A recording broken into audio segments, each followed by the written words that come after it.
Hello, my name is Carol Jensen.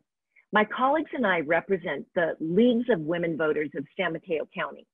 Today, I'll be discussing with you the pros and cons of state ballot measure Proposition 20. Proposition 20 deals with criminal justice. It would place new limits on some sentence reductions enacted a few years ago. It would allow some theft-related crimes to be charged as felonies, and it would create two new crimes: serial theft and organized retail theft. Both crimes could result in jail time. The way it is now is actually due to a 2011 U.S. Supreme Court ruling stating that overcrowding in California prisons resulted in cruel and unusual punishment, and therefore the ruling ordered a reduction in the prison population. AB 109, Prop 47, which voters approved in 2014, and finally Prop 57, were all passed in an effort to find a safe, effective way to reduce prison overcrowding. Currently, theft crimes can be charged as misdemeanors if the amount is less than $950. That's part of Prop 47. Right now, parole and post-release community supervision practices for released prisoners of violent crimes allow parole breakers to be returned to jail. Prop 57, passed 4 years ago, offered a chance of parole to some serving prison sentences for crimes that don't fall on the state's list of violent crimes. These inmates would be considered for release after serving the term for their primary crimes. What Prop 20 would do is this. It would change penalties for serial theft and organized crime theft with a value of more than $250. Some felony charges would apply here.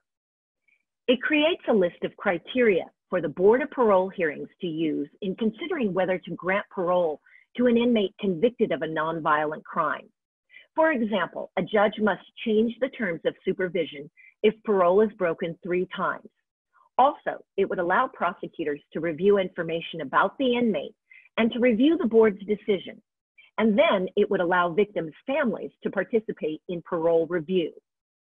Prop 20 would also change release categories from Prop 57, actually expanding the list of violent crimes for which there is no early release. This would include sex trafficking of a child and felony domestic violence. And it would expand DNA testing to require samples be taken from some people convicted of theft, such as shoplifting, also check forgery, and domestic violence. And importantly, it would require 3/4 majority in both houses of the state legislature to amend this law should Prop 20 pass. Precise costs are difficult to estimate. Depending on which aspects of Prop 20 are implemented, costs could amount to less than 1% of the state's annual budget. But because it would result in an increase in the prison population and change the way that post-release supervision is handled, Prop 20 would increase state and local costs by tens of millions of dollars annually.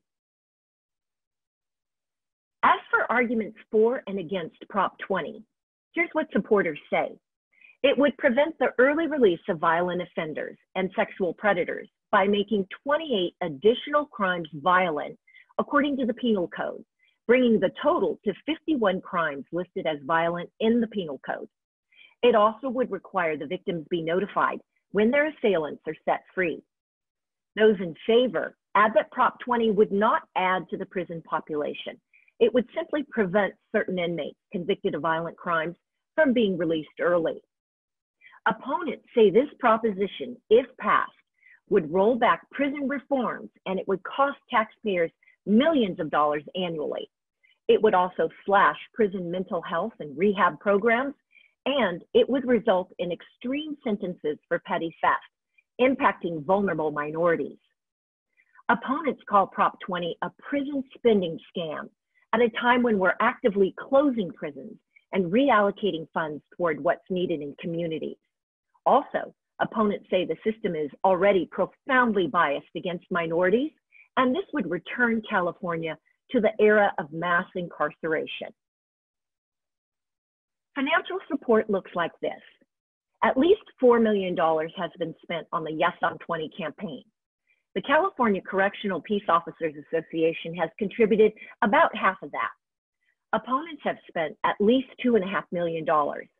Californians Against Prison Spending Scam has spent $2 million, while the Committee for California Issues has spent about $300,000 to defeat Prop 20.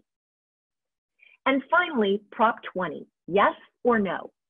A yes vote supports this initiative to add crimes to the list of violent felonies for which early parole is restricted. It recategorizes certain types of theft and fraud crimes, and it would require DNA collection for certain misdemeanors. A no vote opposes this initiative, expanding the number of felonies considered violent for which early parole is restricted. Certain theft and fraud crimes would be categorized differently. Also, Prop 20 would require DNA samples be taken from people convicted of certain misdemeanors. And that's a look at the pros and cons for Proposition 20.